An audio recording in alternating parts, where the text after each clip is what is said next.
So this is our strategy. And in each of these 4 parts of our strategy, America will be joined by a broad coalition of partners.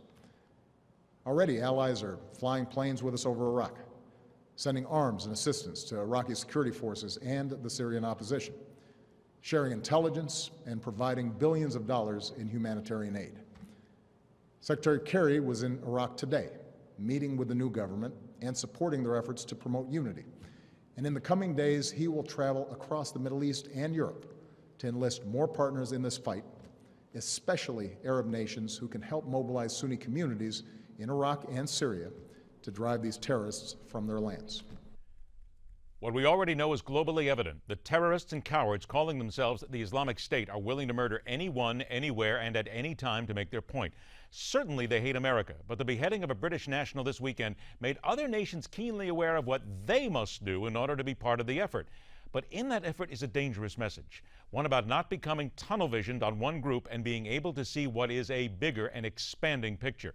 This and much more. Let's welcome back to MidPoint from LIGNET.com, former CIA analyst Lisa Ruth, with our dig into the intelligence community. Pleasure to see you again. It's always good to be here. There's the thing that I don't think we talk enough about. Certainly there is going after ISIS at this point, but nature and terrorism abhors a vacuum. You can go after them, but you still have Al-Qaeda in Pakistan. You still have Al-Qaeda shoot-offs in other offshoots in other areas, plus other Syrian groups as well that are ready to fill the void. So if we're going to go after the Islamic State, don't we have to then expand that and go after them all sooner or later?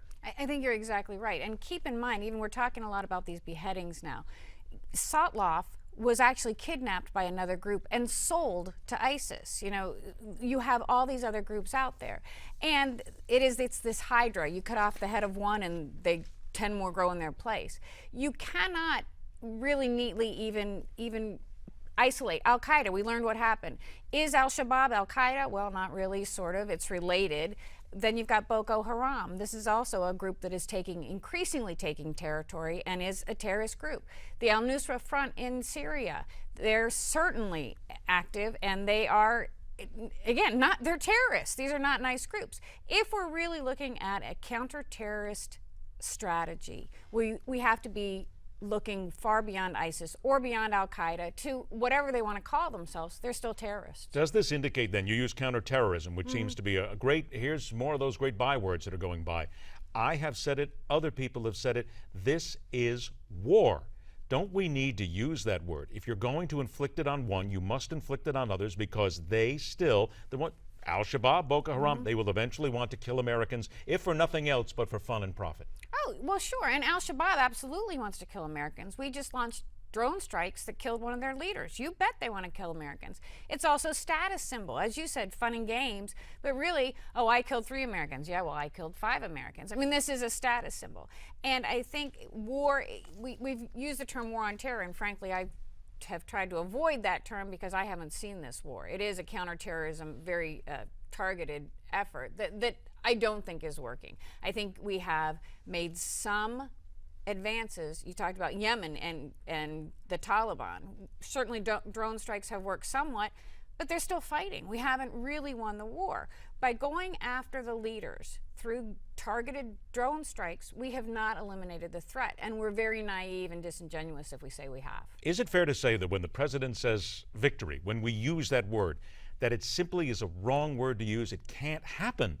Unfortunately, beat them. It's not like an old war. You beat one, you walk away, 10 years later, maybe it comes back. But these are groups that will always be there. So is the better phrase then managed risk, and keeping them perhaps encapsulated in their own countries, keep them fighting there and just stop the spread? That in itself seems to be logical, but maybe no easier to do than anything else.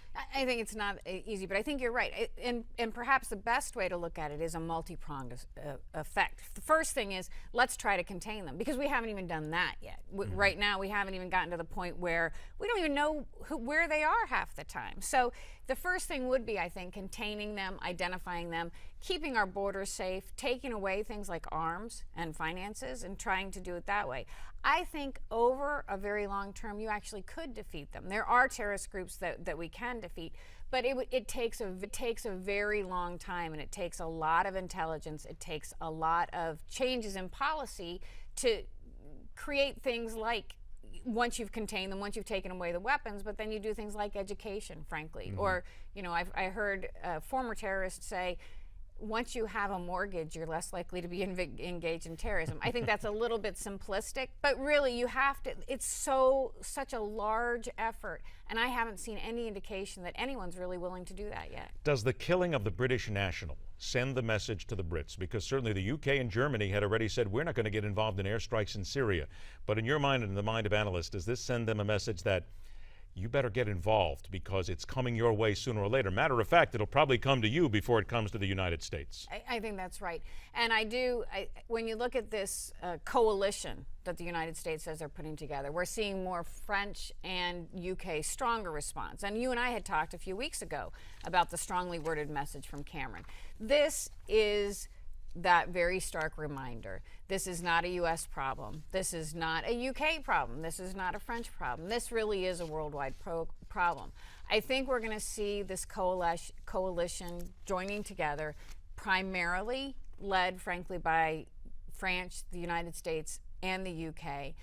But that said, I don't think the beheading changes anything, except it gives the public, it gives the government the ability to say, well, the public's behind us. I think they were going to do this stuff anyway. It's not really going to change strategy. Libyan airstrikes still seem to be the very first point where this is all going to. No matter whom I talk to, and I talk to you as well, and we're going to do it here right now, airstrikes can't do it. You have to put, everybody says, you must put troops on the ground. When is this president actually going to be able to say to them, guys, look, I'm sorry, but if we want to kill them, we have to put people there. We can't get away with just airstrikes no matter what we do. The two questions: do we need boots on the ground? If we're going to defeat these guys, absolutely, you have to have a must, an absolute must. I don't see any way. I do not see any way, and this is not even me, but I just had the opportunity to speak with two former military people this weekend who were in Iraq the last go-round. He said, we can't do it. This is a military strategy that you cannot win from airstrikes. The second question: when is the president going to say that? Hold your breath. I understand I'm asking a rhetorical question. Right. He can't. What he's going to continue to say is what we're seeing. Special advisors are going in. I think back to the coalition, one of the things that this gives us is we don't have to say we're sending American troops. What is going to happen is coalition forces are sending troops in. Coalition forces, the Saudis, for example, the Jordanians, we're going to use the fact that they've said that they will send in troops, and then we will probably assist them and back them. But then we don't have to be the ones taking the lead. And I think that's the only reason the Arab coalition's important, is because we want to be able to say we're supporting the Saudis in this, we're supporting the Jordanians in this. Somehow this looks better. Would you agree with those who say that the FSA, the Free Syrian Army, is pretty much a marginalized group? No matter how I keep looking into it, I think that, and I hear that the Americans have just marginal. It's nothing. It's a paper tiger more than anything else. So if anybody mentions get in bed with them and let them help us, they're fooling themselves. Yes. The short answer is yes. I think that when you look at the Syrian situation, back to your original point on the different groups, the other problem is the Free Syrian Army is really not a monolithic group. They were formed from various groups. They have a very loose organizational structure. They're a piecemeal group.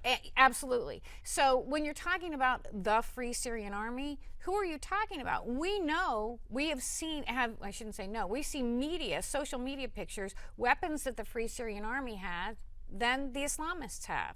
So, you know, then the Free Syrian Army says, well, we didn't give it to them. Somebody in your group did. I think working with the Free Syrian Army creates the same dangers that were there a year ago and 2 years ago when we did not work with them. I think, again, it is very naive to think, oh, here's this nice moderate group we can back. It's just not that easy. 20 seconds, unfortunately. Gee, how about that Ukrainian ceasefire? Yeah, it's nice. You got a ceasefire that says, and the Russian convoy went in this weekend, heavy fighting. You know, it's the only ceasefire I've seen where there's heavy fighting still going on. I don't know what it means, except that they desperately want a ceasefire. the Ukrainians want a ceasefire, not yes. the Russians. No, oh yeah, Yeah. Actually, the Ukrainians are going to hold on to this for all they can. There's political advantage, but the Russians are saying, yeah, call it what you want. We're here. That's it. I think we've been saying that for a while. Absolutely. I want to remind everybody, in-depth analysis and forecasting on the situation in Iraq, other geopolitical joints as well, matters that could affect you. LIGNET.com is the place to go. Lisa, Ruth, always a pleasure to have you on the show. Good to be here. We'll see you again real soon. All right, later on this hour, what the pundits are missing in the drive to raise the minimum wage, something that must be done before any action is taken. And after the break, the return of Hillary, and another moment of pause for what law enforcement needs to do in order to actually maintain order. We'll talk about that and a whole lot more right here on MidPoint.